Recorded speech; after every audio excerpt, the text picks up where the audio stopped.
Hi there, everyone. And thank you for inviting me today to speak to your group.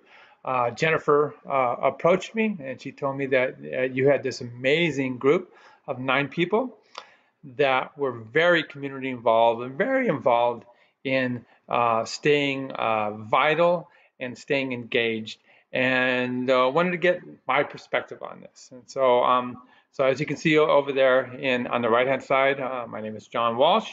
I'm an associate professor in the neuroscience program and in the Leonard Davis School of Gerontology, and I'm also the assistant dean of the Leonard Davis School of Gerontology.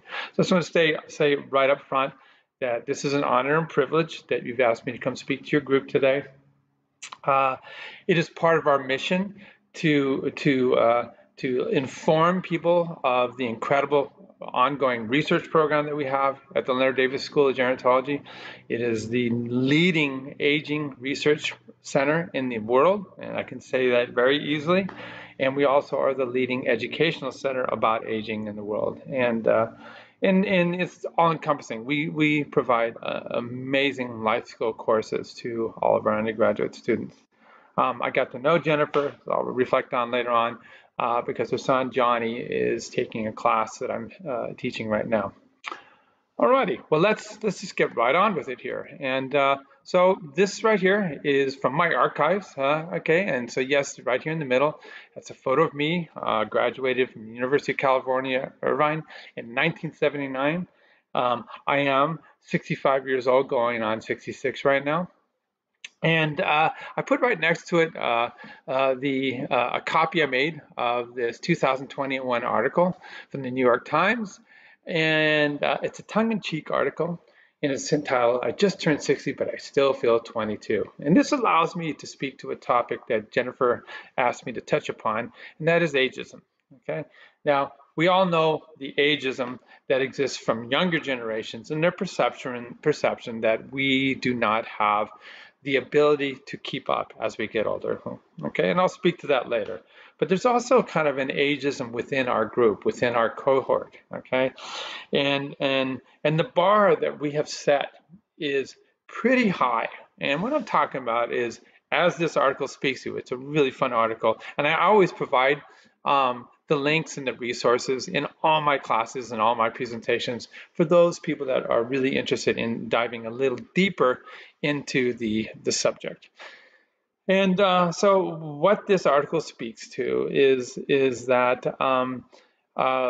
it's hard, it's difficult. You know, I am 65 years old, and I feel every bit of 65 years old. It doesn't mean that I'm going to slow down. And I always tell my students, you know, and of course you guys all know what I'm talking about, is while my students are in the auditorium looking down upon me, you know, they look at this 66-year-old guy, okay? However, when I look up throughout the auditorium at the, you know, roughly 100 or 200 students that are in attendance that day, I feel like one of them. I'm still that 22-year-old person, and you never stop being that person, okay? That being said, you also have to embrace your limitations, okay? And be comfortable with your limitations, and you know, be grateful for whatever it is you can do, okay? So yeah, so that's my kind of take-home message on this kind of self-imposed ageism that we do within our own groups, okay? And this right here speaks to this self-imposed ageism, the ageism. This is an article that just came out last week. And I kind of laughed at the title. It says, "I used to hate hearing old people describe their aches and pains, and oh, how the tables have turned." And yet, you know, you seek out support groups. And again, this is a very long URL, but if you were to copy this and put it into your browser, you would be able to find this Washington Post article. Oh yeah, and I forgot to mention, by the way, I emailed Jennifer with the link to my Google Drive so she can go ahead and download this presentation. Okay, it's fairly thick, so it's difficult to email, but you can download it from my Google Drive. So Jennifer, go ahead and disseminate to your friends. So going back to this article, you know, I do feel this, you know, so I'm you know, at the ripe age of 65 years of age, being an athlete my whole life. You play hard, you pay hard. And so a number of the injuries that I incurred by being an athlete have come back to haunt me now in my 60s. And I have familial arthritis, and so I do seek out support groups. And having the aches and pains that I have, it's like somebody tapping you on the shoulder all the time, going, "Hey, hey, hey," and you can't help but talk about it. And so yes, with my cohort of friends, that we're still a bunch of surfers, or with my wife, we walk 4 or 5 miles a day. Yeah, we talk about our aches and pains, because they're real. And yeah, I had a total knee replacement when I was 4 years ago, when I was 61. I had major shoulder surgery from surfing my whole life 2 years ago. Saw the PT for this, physical therapist for this shoulder today, but I'm still at it. Okay, and that's a key element. Is yes, it's an issue, but you stay at it. And so attitude is everything. Okay, so this is a photograph taken from Docent Brewery in San Juan Capistrano. And these are a couple of my lifelong friends. And I'm going to be speaking to this, okay, because one of the key elements in terms of having a very happy and fulfilled life is by having a social support group, like I mentioned. And it's not the number of people, but it's the quality of the people that you surround yourselves with. And these are my two old buddies that I met in believe it or not, junior high. That's Willie Lou on the left, and that's John Gaworking on the right. And that's my wife, Julia, right there in the middle. And so I have known these guys for, 53 years, okay? My wife and I, we've been together for 39 years, okay? And this constancy of social support that you can rely upon is key, Okay. So I'm going to move my face out of the way again here, and I'm thanking Johnny for introducing me to Jennifer. Johnny's been just a great student in class, a pleasure to have. I'm going to throw out a couple of photographs that I have. That's Johnny's official picture at the University of Southern California in terms of our class roster on the right-hand side.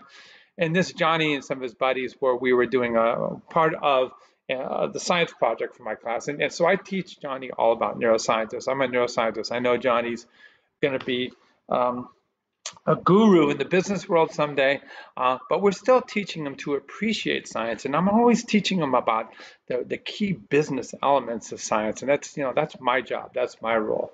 And so in this example, what John's got in his hand, he's got his model for an individual nerve cell, and he was looking at the movement of ions in and out of the nerve cell with his buddies from class. So yes, thank you, Johnny. And like I said, Johnny's just a pleasure to have in class. Okay, so I'm going to move myself out of the way again here. Okay, and hopefully I'm not too dizzying. So this is John and another group of friends from class. Okay.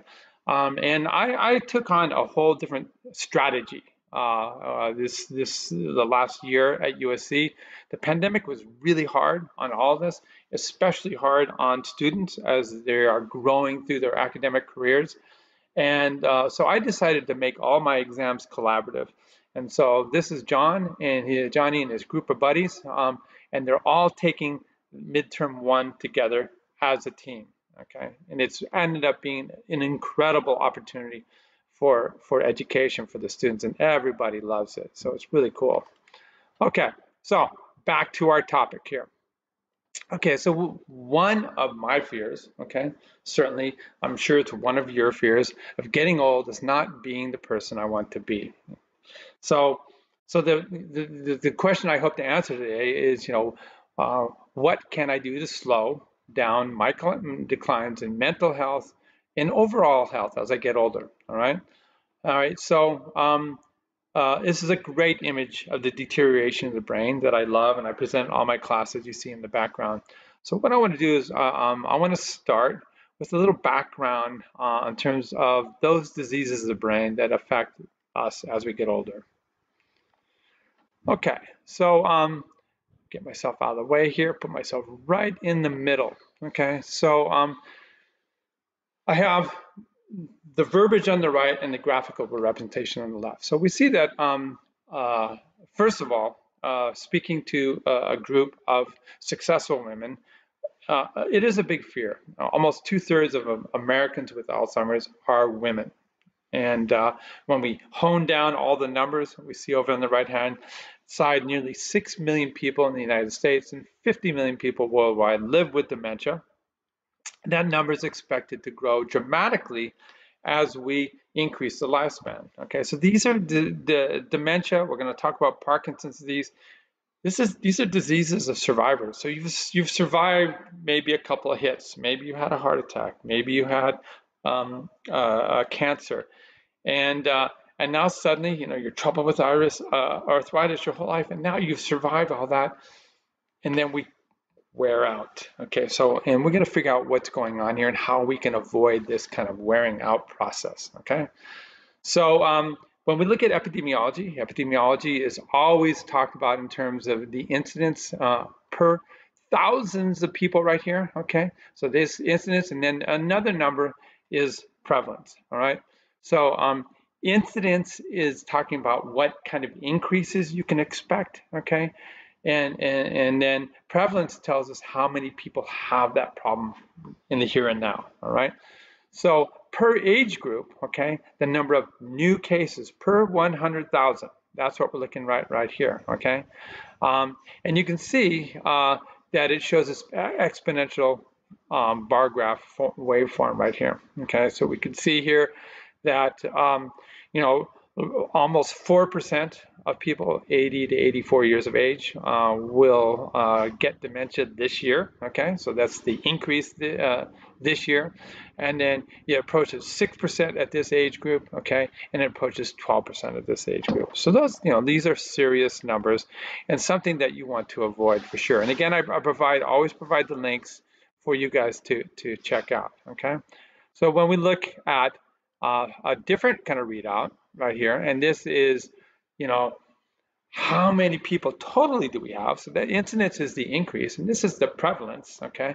So if we were to just look at all aspects of our society, we'd see that 1 in 3 seniors dies with Alzheimer's disease or some form of dementia. And there's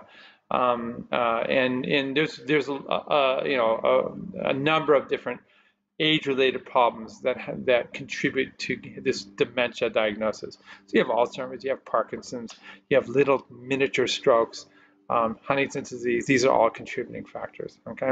It kills more people than breast cancer and prostate cancer, the two major cancers, male and female combined, okay?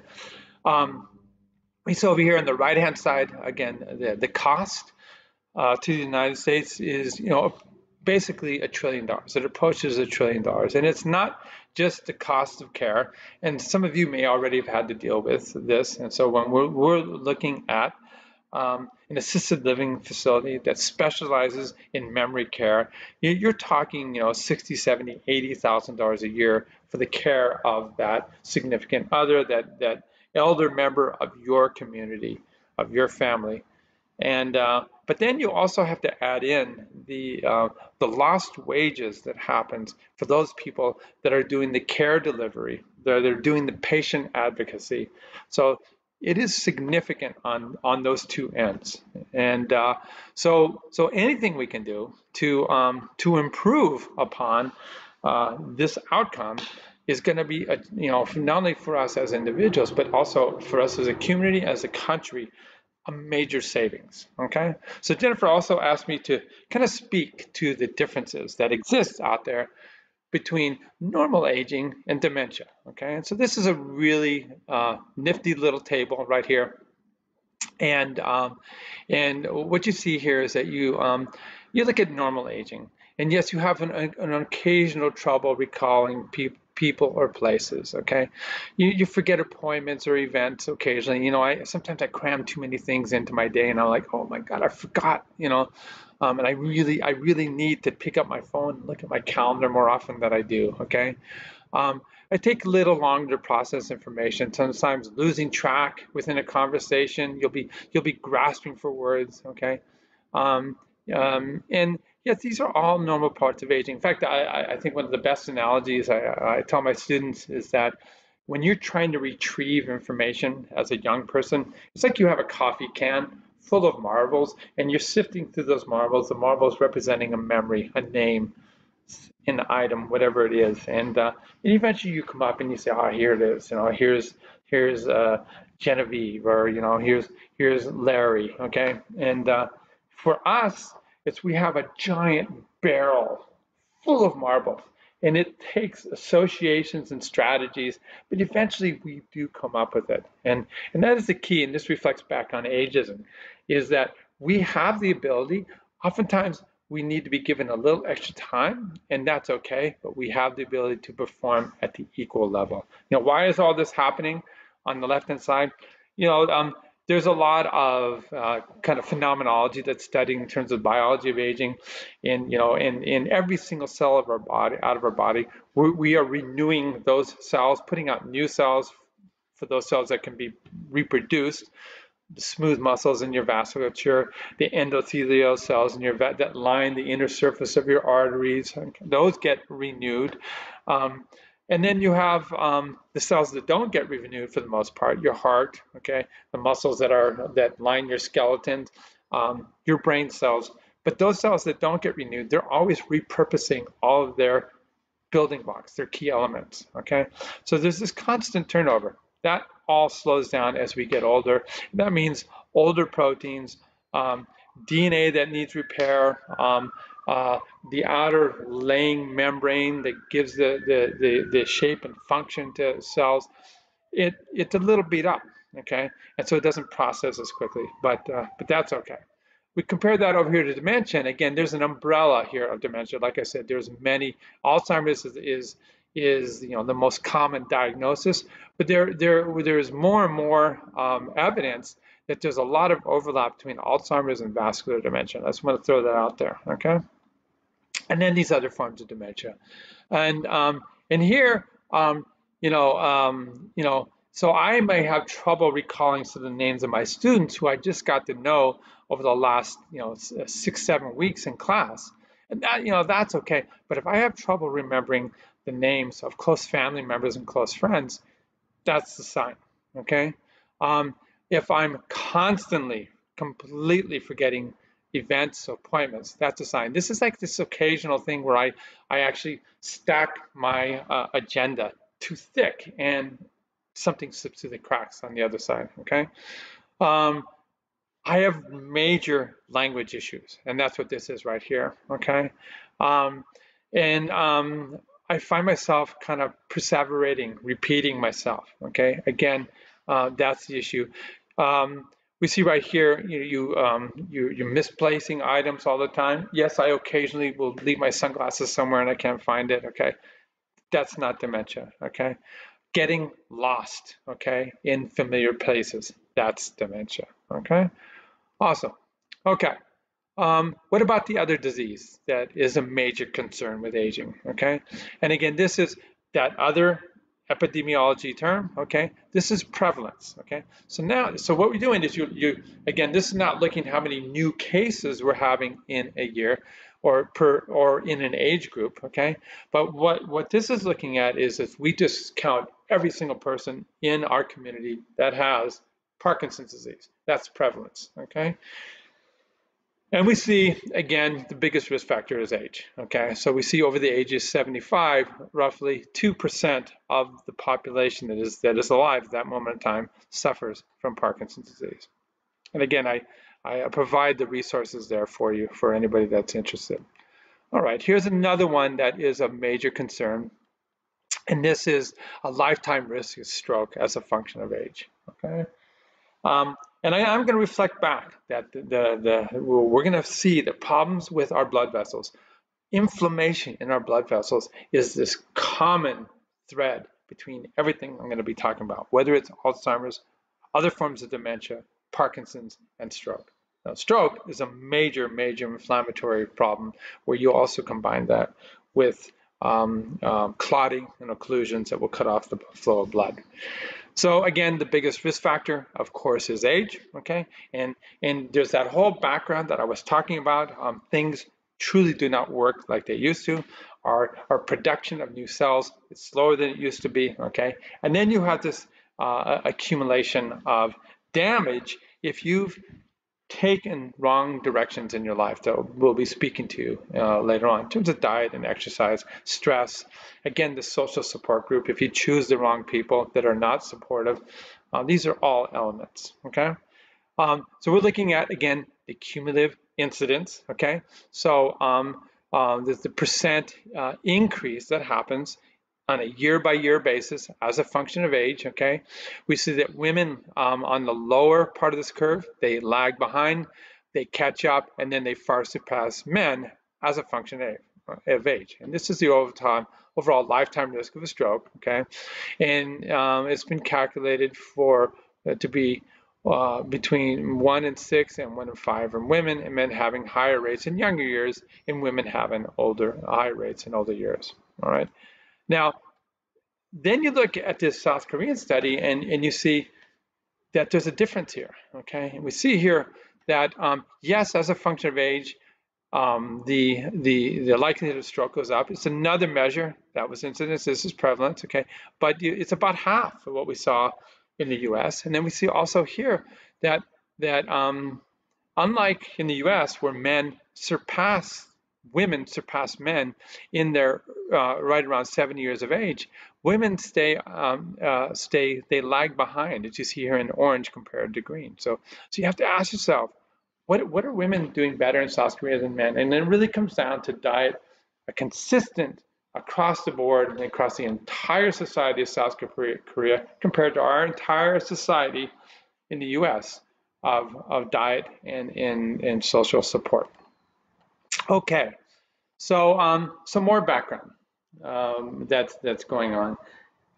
Sadly, we have not made very much progress, if any, in terms of drugs that are offered by the major pharmaceutical companies in the world for the treatment of dementia.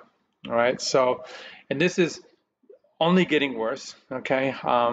In that, what you see here on the left-hand side, you see Pfizer announced, again, this is the biggest pharmaceutical company in the world, announced that they were halting all research into Alzheimer's and Parkinson's disease treatment, okay?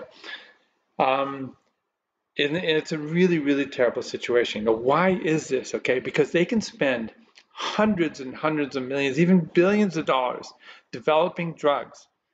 And the difference between, I'll do kind of a parallelism here. When you're developing a drug for the treatment of a cancer, you can give that drug to your cancer patient in a clinical trial, and within a month, you have an outcome, you have a positive outcome, this is real, this is something that we can now step up our clinical trials, and it's something that's going to go to market, it's going to be profitable for our company, okay?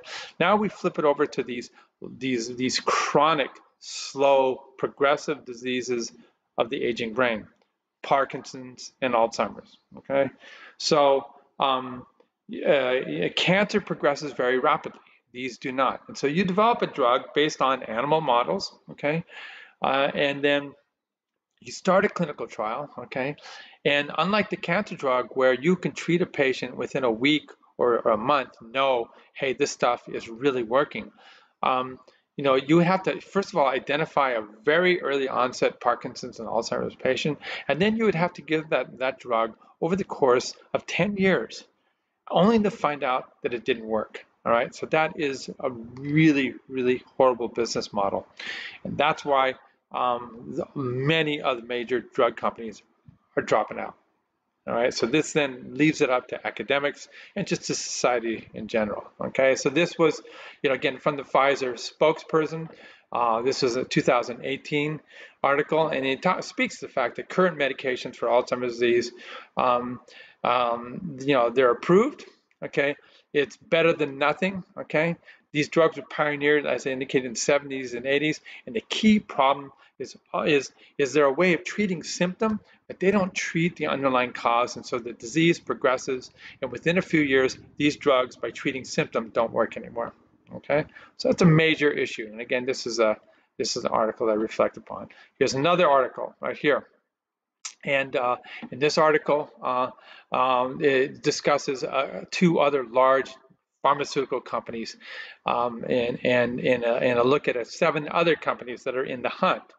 And this is Merck, Eli Lilly, and it just talks about drug after drug that is developed fails. Okay, and so in this discussion, there's a realization we used to basically hang our hats on the pathology that accumulates in Alzheimer's disease, but there's a real question of which is the horse and which is the cart.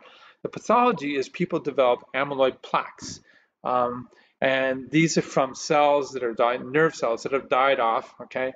And these protein clumps that are toxic that may have caused the cell to die off or maybe not. In fact, when you look at studies in aging and compare it to people that have dementia, plenty of us, when we die and donate our brains to science, they look in, they find a lot of these plaques, and yet there's not really any clear sign of dementia. So we got to redirect our thinking, all right? And I think that's very clear, and that's where the world is heading right now, because these drugs that are targeting the plaques and tangles are not working. The newest drug that there was, I'll talk about the existing drugs, and I'll talk about the newest kid on the block, and again, the limitations that are out there. These are the classic drugs, okay? So what these do, I'll talk about it right now, is we have basically almost 70% of the connections are this one type of connection. It's neither here nor there for you guys. It's called a glutamate. It's amino acid based communication. And then we have a bunch of modifiers that are like volume control. These guys right here affect the modifier. They affect the level of another transmitter called acetylcholine. Make up maybe 5% of the connections in the brain. Remember, the other guys, the meat and potato, I'm going to call them radio stations, those are 70%, and then they make up about 5%, maybe, if we're lucky. And so these have been used for years. They treat the symptoms. They don't slow the progression of the disease. This one was very hopeful that it might reduce some of the toxicity that exists in Alzheimer's, and it hasn't worked, okay? All right, so it's another drug category, and the thought was that it might reduce the noise. And I'll show you, this concept and how it works. So the big issue is in our brain, we have this chatter going on all day long, okay? I can hear birds singing outside, okay? I'm looking here at the screen. I can hear my dog go running by right now. So we have this chatter. We have to be able to extract the signal that is most important, so we can act upon the most important thing at any moment in time. Okay. The Alzheimer's brain, the problem is the noise is enormous, and it's really hard to extract this signal. Okay. So the existing drugs that we have, the way they work. I think that the analogy I like to make here is that your brain, okay, it finds the radio station and it cranks the volume. So you saw the happy radio station over here. So current drugs work by increasing the volume, so to speak, once you've found the radio station, okay, above this ongoing chatter of all these crazy stations, okay. Alrighty, the problem is, okay, awesome, okay. The problem is with Alzheimer's disease, as you can see here, the deterioration of the brain on the right-hand side. In dementia, you're basically losing all those connections. So we have 100 billion neurons, over 500 trillion connections, okay? And what happens is you have progressively lose the neurons, lose the connections. So it's like having a radio where you originally had thousands of radio stations, and now you're slowly but surely losing those radio stations, okay? So now you're down to 100 radio stations from the original 1,000, okay? And in a normal brain, a healthy brain, you're sifting through all these different choices in terms of what you're going to focus in on. Once you find it, then you crank the volume, okay? That's naturally done, and that's what those drugs that are being given that treat the symptoms, that's their purpose, is to help crank the volume, okay? However, as indicated, the current drugs that are these increase the volume drugs barely work. And then as you lose more and more brain, more and more connections, more and more of these radio stations, then that's it. They're gone, and no amount of cranking the volume is going to help. Okay. So so this is part of the. I'm going to move myself over here. The Alzheimer's Drug Discovery Foundation. These are important groups. Okay. These are groups that have lots of future thinking, and so like I said, the horse versus the cart. So we've hitched our wagon to this concept of these amyloid plaques, and there's another thing called a neuritic tangle, and these pathologies may not be the driving force. Okay, it's clear now that all diseases of brain aging, and really diseases of aging, have this major inflammatory component, and this is where what happens is when you begin to develop plaques, okay, the fatty cholesterol-laden plaques in your vasculature, the immune system comes in and it treats it like a foreign body and attacks, releases compounds that are inflammatory. They're called cytokines. And then that causes the blood vessels in the brain that are normally very tight and don't let anything in to open up. All right. Again, this is why we have cytokines. If you have an infection, you want the blood vessels to open up so the immune system can get in there and eradicate the problem. Okay. However, sometimes the immune system overshoots its mark. Okay. And so this is what can happen in the major blood vessels, the biggest blood vessels in your body. And of course, the biggest ones in our body are going up to our brain because our brain is always online. Okay. In comes the immune system and it does damage. All right. So if we can figure out a way to reduce inflammation, then hopefully then we would reduce cognitive decline. All right. So that really is the future. Okay. Let's look at an example here, not example, a statistic, and then the biology. The statistic is on the left, the biology is on the right. Okay, so if we look at people that have Alzheimer's disease, 80% of people that have Alzheimer's are either pre-diabetic or diabetic. Okay, diabetes is a major inflammatory disease. The problem with diabetes is the abnormally high levels of glucose. So I'm kind of showing this right here. Okay, these abnormally high levels of glucose form these things called advanced glycation end products, and that's what this acronym means right here. And this then activates the lining of your vasculature along with, you see over here, this is where we eat our blueberries, okay? These are called oxidation elements or reactive oxygen species. And the high blood glucose causes both this trajectory and this trajectory that results in the formation of plaques. And this is when you look at the literature, okay, it's called metastatic plaque formation. That means it's everywhere. It's not just your coronary arteries, it's at major blood vessels.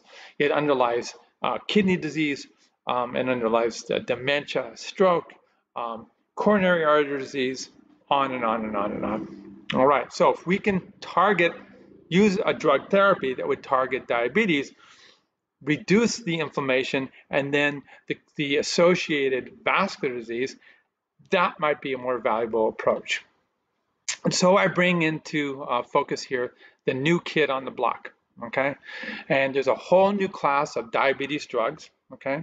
And they're designed, basically they're a mimic of a natural hormone that we release by our intestines, by our gut, okay? And it may be part of the solution, all right? So this class of drugs, okay, it's called a GLP-1 agonist. It means it's mimicking the action of our natural GLP-1 that's released by our gut, is now the new kid on the block for treating diabetes. And we see a bunch of different companies here. There's Rybelsus, there's Ozempic, Trulicity, and then this one right here is actually been designed for weight loss. And yes, that is another associated benefit of this new type of drug. And so why would we want to take this? Okay, so the way this gut hormone works, okay, is when you have a meal that has some glucose in it, like some pasta or some rice, okay, and so it gets turned into glucose. it enters your bloodstream. At the same time, your gut releases this GLP-1 and runs to the pancreas and says, here comes the glucose. So when you release insulin, I want you to release about 5 times the amount of insulin that you would do normally if you just saw the glucose. So this is this amazing effect. These GLP-1s are called incretins, and it's called the incretin effect. Okay, so so we can then, since it is it is like a little protein, you can't take it as a pill because your stomach will digest it. Okay, and so this is an injectable. All right, there is a new pill variant. Very little gets in. Okay, so the preferred mechanism is this injectable. Okay, and lo and behold, as it was designed for this amazing way to increase the amount of insulin, so that we reduce your sugar in your blood, and then that's going to reduce the inflammation that I showed because of high blood sugar, and reduce vascular disease. So you have superior control of your blood sugar, or glycemic control is shown right here.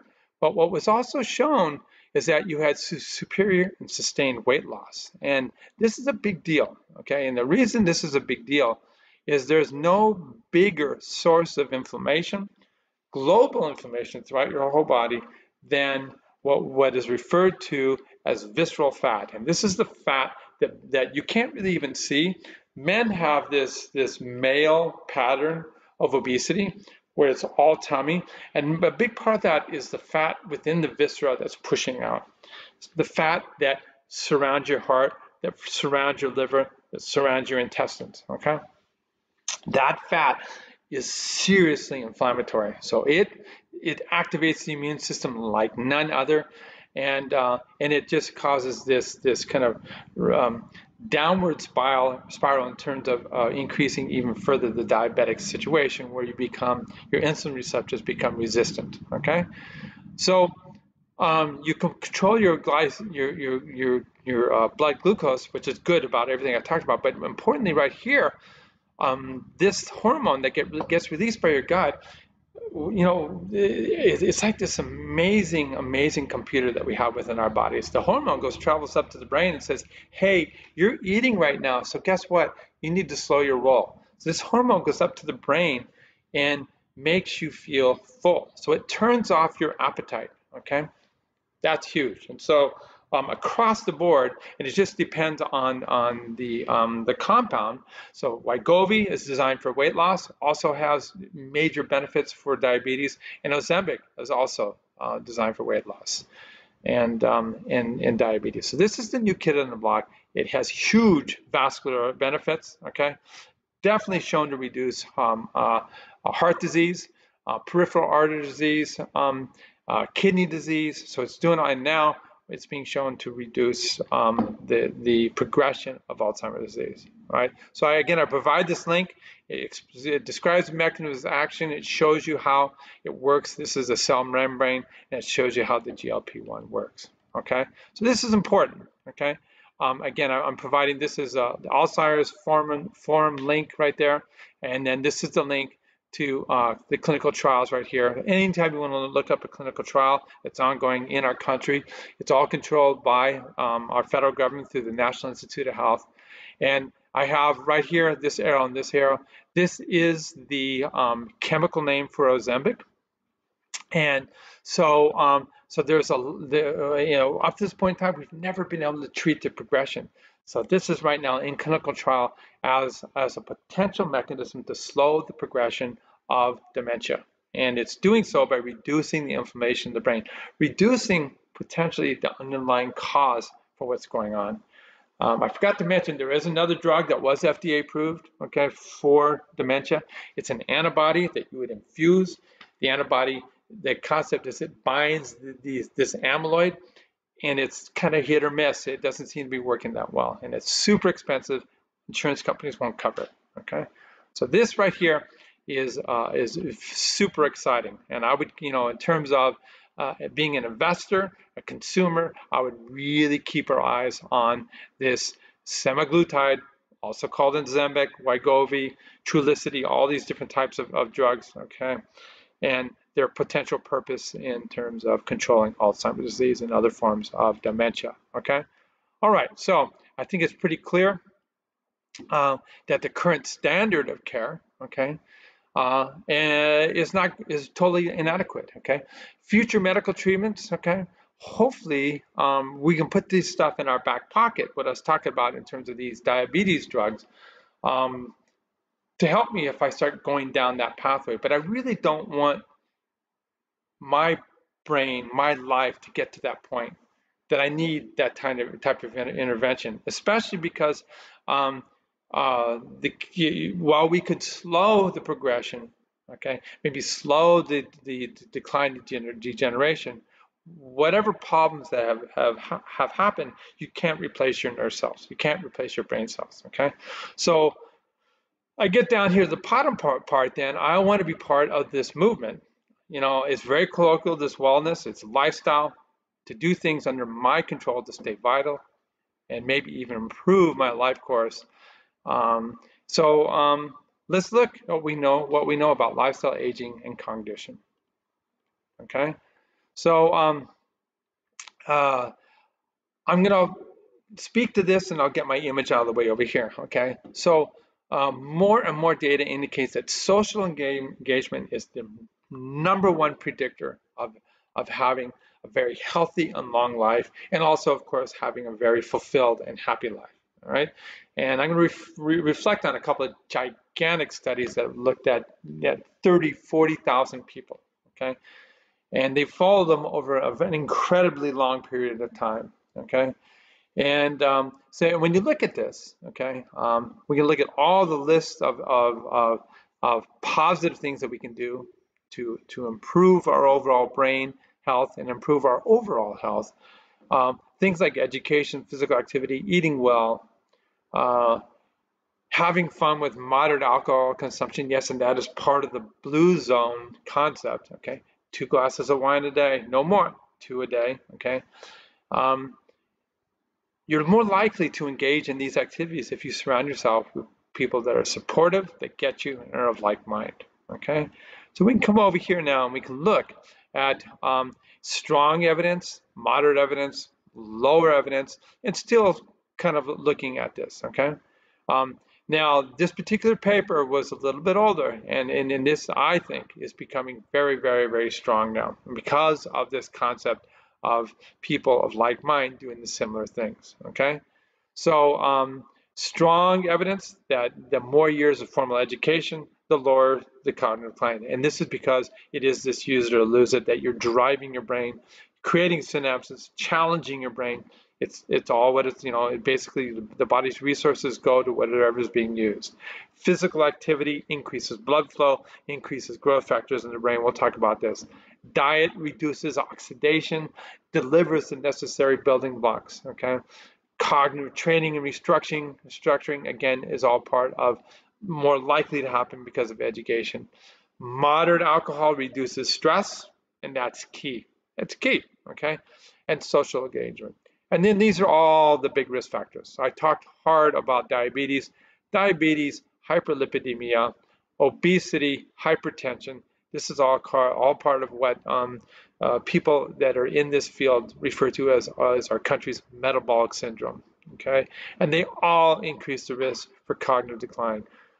Then a number of brain injuries. Sadly, there's tons of studies out there that people that have played soccer their whole lives and headed the ball are more likely to have cognitive decline when they get older, a serious brain injury from an auto accident, things like that, okay?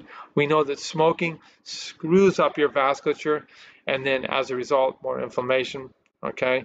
And this long history of depression and sleep disturbances, these kind of go hand in hand, and because it's very stressful, okay? You don't realize it that when you're depressed and you're ruminating, you're releasing these stress hormones that eat away at your body and contribute to vascular decline and dementia, okay?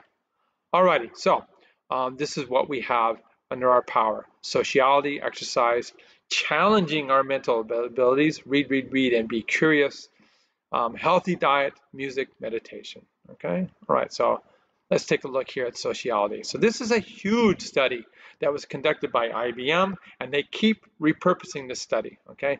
And again, this This is really, really sound business practice, okay, that large corporations are starting to embrace, okay? There's a reason why we hear all about wellness, and you listen to Kaiser Permanente talking about changing in lifestyles, because it really does come down to the bottom line, all right?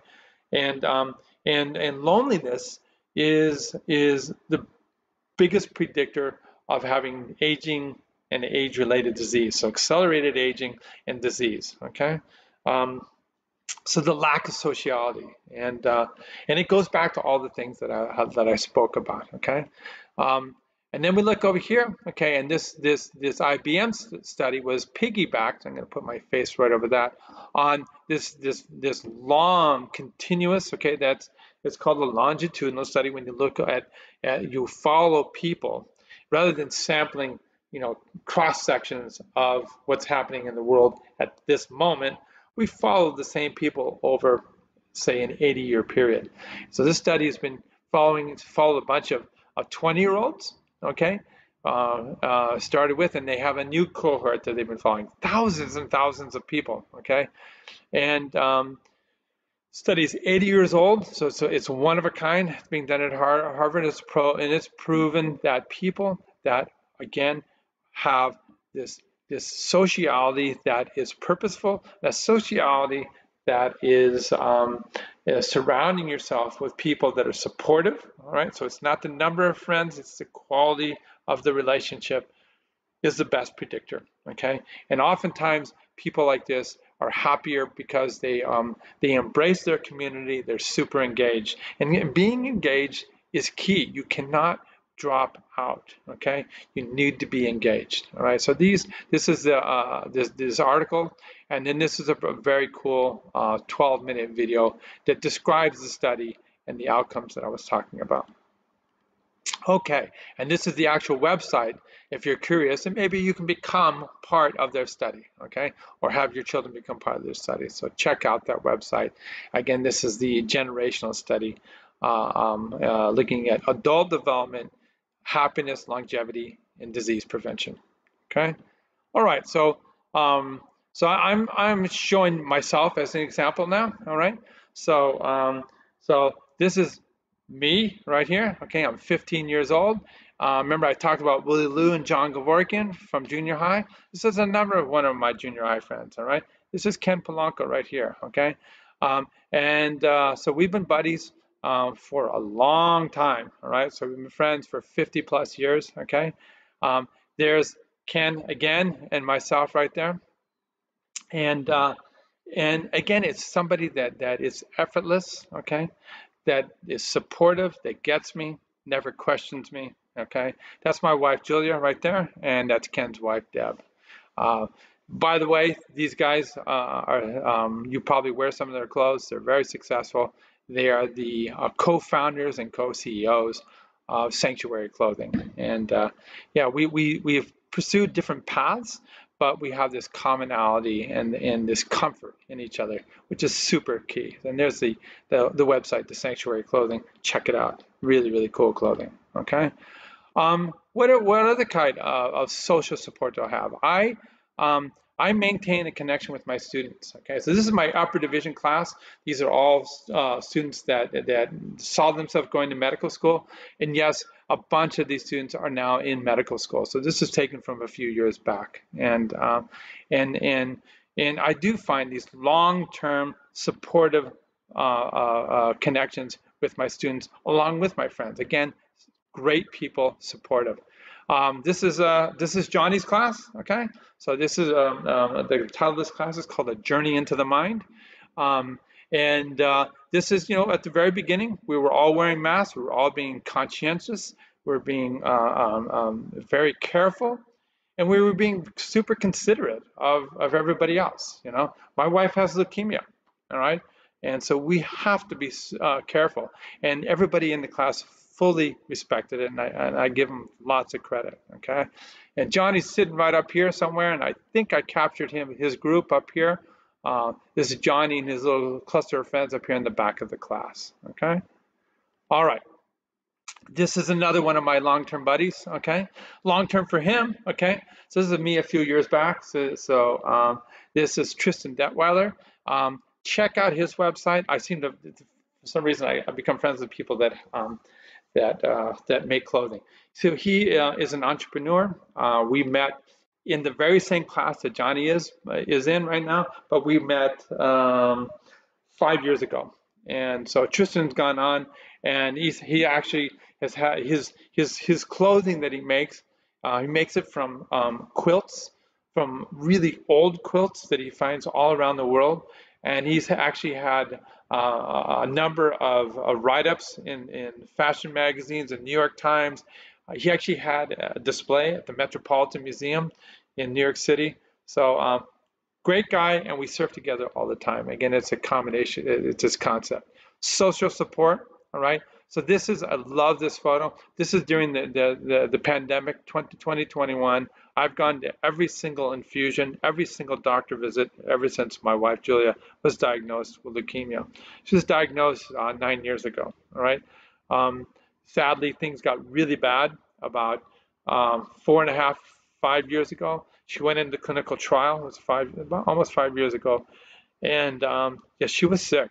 She was sick. Every infection known to mankind took her down. And to this day, she still goes in for a once-a-month infusion with what are called intravenous immunoglobulins. So she gets antibodies. When you give blood, they will give the red blood cells to surgery patients. They give the platelets to people that need platelets, and they spin down the proteins that are the antibodies. They take it from 20,000 people. They shuffle it like a deck of cards, and they stick it into what you can't see right here is the bag that she gets. $16,000 a bag. She gets that once a month. It gives her the immunity that she needs. During this period of time, I would usually be sitting in this chair. I couldn't sit there, so I would be on the outside. I took this really heartful picture of her during her infusion, and I'm always going to be there for her. Always going to be that support. And this is what's key. And this is what keeps us going. Okay, awesome. Okay. So this is more recently, okay? So this is our lecture. This is another class that Johnny has to take, okay? All of us should take. So this is a life skills course, and this week's chapter was about caregiving. And here I am doing that very thing, okay? Life in action. This is me doing the caregiving. And so I'm sitting there with Julia. Again, she's getting her infusion. There's the IVIG right there, okay? And we were doing the lecture for our students, just like I've done here about caregiving. She was there for me as well, all right? So this is 2018, okay? You see right there the scar, beautiful scar for my total knee replacement. And she was there with me at every PT visit. And physical therapy is key, you know? Attitude is everything, okay? And she helped push me. She's always made me better, okay? 39 years of making me better, which is awesome, okay? And like I said, we have to have an attitude, okay, that is positive, and you have to express gratitude. That is super key, okay? And when you have this control over your overall psychological, cognitive well-being, it's a field called psychoneuroimmunology. This attitude that you take on impacts your nervous system, but also through endocrine relationships will guide your immune system. It gives you stronger immunity. So there's a whole demonstration that people that sadly are clinically depressed, PTSD, that have lots of stress hormones, have immune suppression, whereas people that live life in the right way and have gratitude and are lucky enough, their immune system is far more viable. So this is me right here. 3 months after my total knee replacement, okay, 62 years of age, and yeah, I couldn't have done it without her, which is awesome. And I, you know, I'm going to be 66, and I'm not stopping. Okay, this is us, our honeymoon. Okay, and this is us almost. God, was that? It was 2016. So 87, 2016. So you can see it was almost 40 years later. Okay, awesome. Okay, same place. I'm sure you guys know where that is. That's in the Nepali Lookout in Kauai. Okay, exercise. Okay, so sociality I've talked about. Physical exercise, super key. Okay, exercise. What does it do? We have our brain lifting weights over here. Increases the production of key growth proteins in your brain, okay? It causes key growth proteins in your muscles, and then your muscles release these factors that also improve brain function. You increase blood flow all throughout the brain when you're exercising. This exercise causes a reduction in inflammation, okay? It's an adaptation, okay? When you're exercising, you actually create this little burst of inflammation. Then the body says, hey, that person's going to do it again. I'm going to be better equipped so the next time it happens, I will be better able to fight it off, okay? When you exercise, you start burning fat, you generate ketones, and these are actually beneficial, okay? You guys have heard of the ketogenic diet. It is very, very beneficial. Not all the time, okay? But you can do it in small bouts, okay? And then exercise actually will turn off and on genes, okay? The genetics, your DNA will turn off which recipes are read, which items from the menu are being produced in terms of proteins that are beneficial. So these are all really incredible findings, okay? And we have a number of people in our group at the USC Davis School of Gerontology that study diet, and I did exercise for years and years in my laboratory. We have an expert in epigenetics, and again, this is the DNA with these switches that are being turned on and off to increase the amount of this neurotrophic, it means neural growth factor, all right?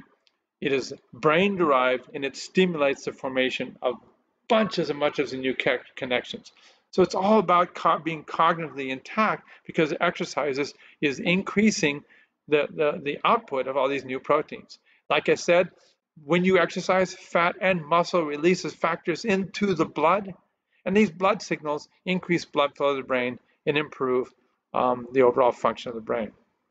Okay, I love this figure right here, okay? This is a look at the overall activation of your brain. So we can look at things like functional magnetic resonance imaging, okay? And this one right here was, where you put the surface electrodes on the brain. It's called electroencephalogram. And you see right here, this is the brain at rest, okay? And 20 minutes of sitting, okay? And now if you go for a nice walk, okay? The same brain area, 20 minutes after going for this sustained walk, go for about a good hour walk. 20 minutes after the walk, look at how much more active your brain is, okay? And it's showing you exactly what I showed you on the previous slide, that the muscle and fat activity is influencing brain activity. Okay, so this is just me doing a little bit of self-promotion. So I had a very successful exercise lab. I had a research laboratory at USC that ran for about 25 years. And part of it, we were doing Parkinson's disease models. And so we used to, in parallel, we had animal models, and then Dr. Giselle Petzinger from Keck School of Medicine Department of Neurology, and Beth Fisher from USC's program in physical therapy ran patients in parallel doing the same thing, and the benefits were enormous. So it actually repurposed the brain. You don't get back the lost dopamine in Parkinson's, but you can have the brain form new connections that will do an end around, and it will cause an actual restoration of function that lasts for months, all right? Exercise is key, and there's my name right there. And I was in charge of doing the animal models where we could actually go in there and pull out nerve cells and look at protein changes and genetic changes, and my specialty was looking at physiological changes. Okay, and this is just a really, really complicated figure that shows you all the benefits that exercise did to improve cognitive behavior, movement in Parkinson's, and your overall mood and motivation, okay? If you get a chance, check these out. This is the whole theory behind this exercise-based intervention for Parkinson's. And by the way, this has now become standard of care for doing intervention and treatment of Parkinson's. And if you go know somebody that's seeing somebody and they don't have an exercise program going on, then you got to go see somebody else, okay? Exercise first, medication in conjunction, or medication later, okay?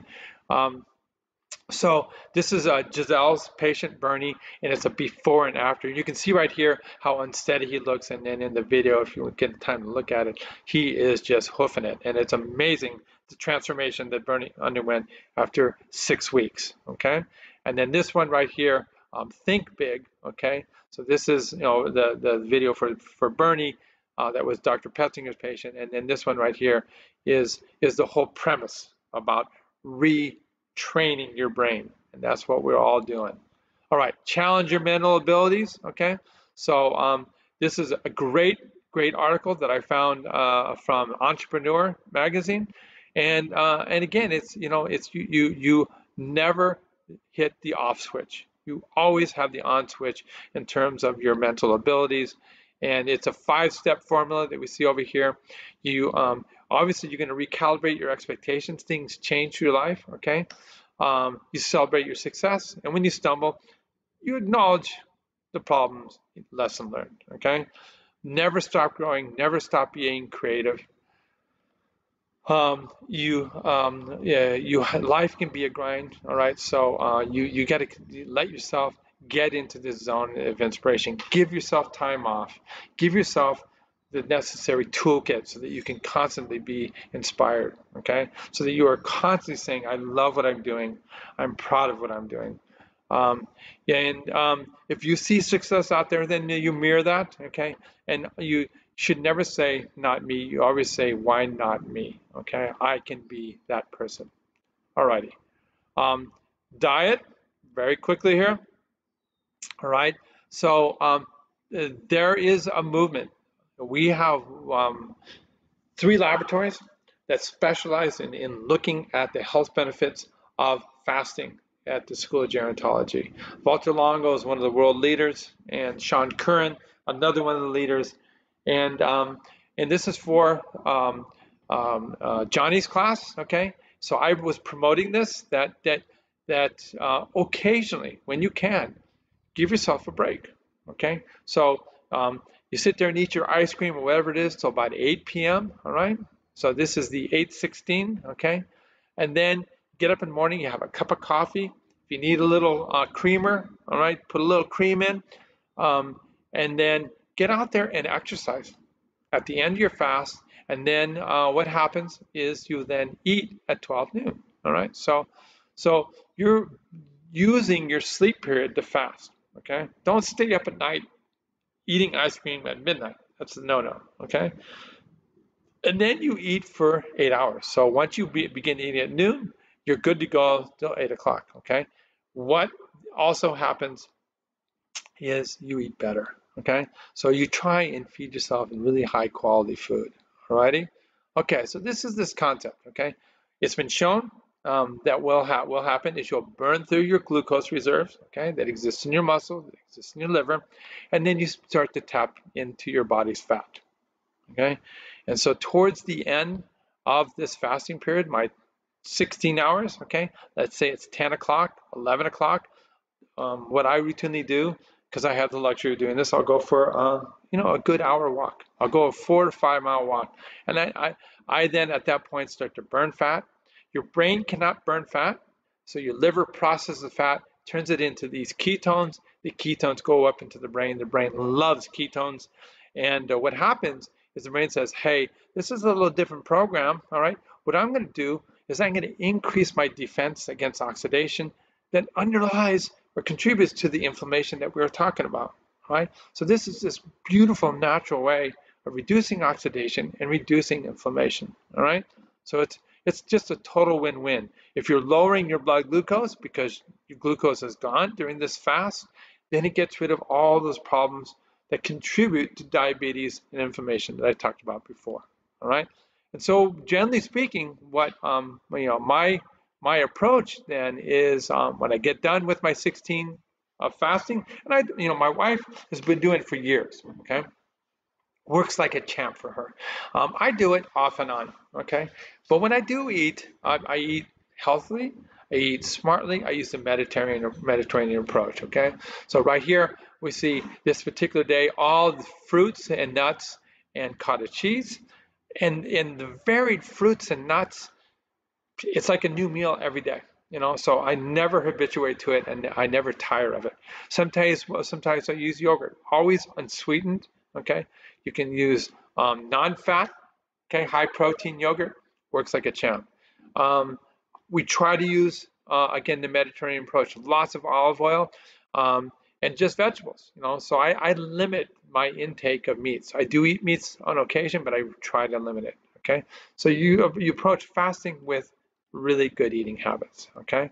And when you do that, when you eat healthily, okay, it is a whole nother segment of science has been demonstrating that it changes your bacterial friends that exist in your gut. And yes, whatever you eat, the bacteria that like to consume parts of that food, they rise. If you eat sugar all the time, then you get bacteria eating sugar that release toxins into your body that cause inflammation, that also will go up there and cause brain problems, okay? When you eat vegetables, okay, when you eat healthily, then a whole different set of bacteria take over, okay? They reduce inflammation. So these studies have been shown on and on and on. In fact, it has been shown that for people that have C. difficile, which is a horrible, horrible bacterial infection that can happen, okay, in your gut, and we take an actual feces transplant, yes, a feces transplant from somebody who is healthy,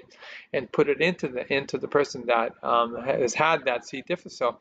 That if the person is healthy and lean, guess what happens? The person will lose weight just from that bacteria. Okay, so it's a future. Okay, and it's something you have control over. That's key. All right, this is a really great video. Again, check it out if you can. It describes this whole concept of the microbiome, and if you're looking for a future and a place to invest, this is the new kid on the block, okay? So this is a new biotech company called Vedanta Biosciences. And so what they have done, okay, is they have able to take individuals, people that eat vegetarian food, okay, that eat well and are very healthy, and they were able to extract from them the bacteria that's in their gut and grow these different lines of bacteria. Okay, they've been doing this for years now. So they have a gigantic facility where they have pure strains of these bacteria that are health promoting. And what they're now doing, they're doing clinical trials for people that have, they're focusing in right now on autoimmune disease.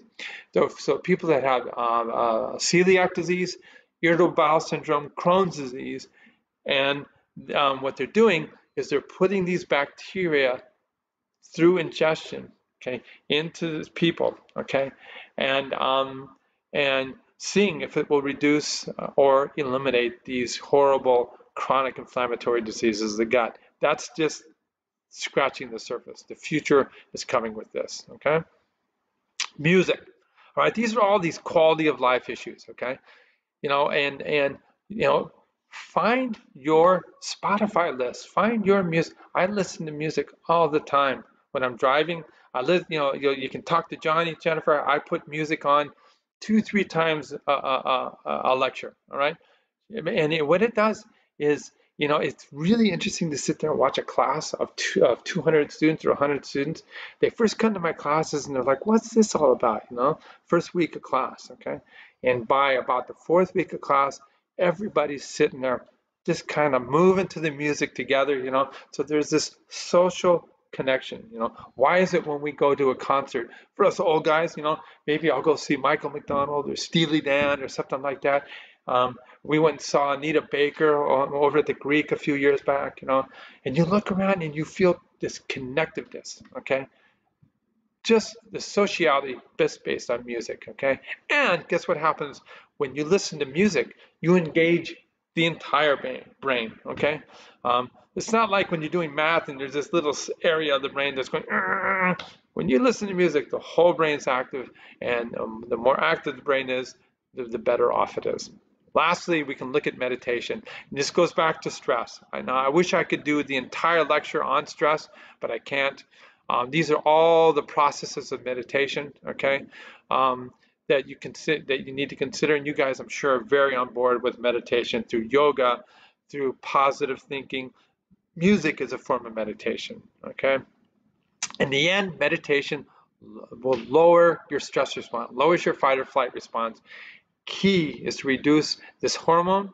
There's the adrenaline part that also can dampen your immune function, but this cortisol, it's put out there to shut off things you don't need, but it's only supposed to be put out there during times of extreme challenge, like you're being chased by a lion, and then you're supposed to shut it off. It's not supposed to be chronically activated as you're worrying about how am I going to pay the mortgage, is my son going to be successful, what kind of girl is he going to marry, all these kind of things that are, ruminating, that can cause problems, okay? It causes immune suppression, very real immune suppression.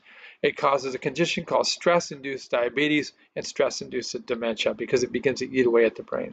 So yes, we need to consider methods for reducing this cortisol, and it's key, okay? And there's all forms of dementia, of meditation, okay? We show this person doing yoga. Here's and again, one other thing, I was jumping the gun here. Meditation, okay, is super important for reducing stress, and then it's super important for improving brain function, okay? Because stress eats away at the brain. It causes a decrement in the hippocampus, which is our learning and memory center.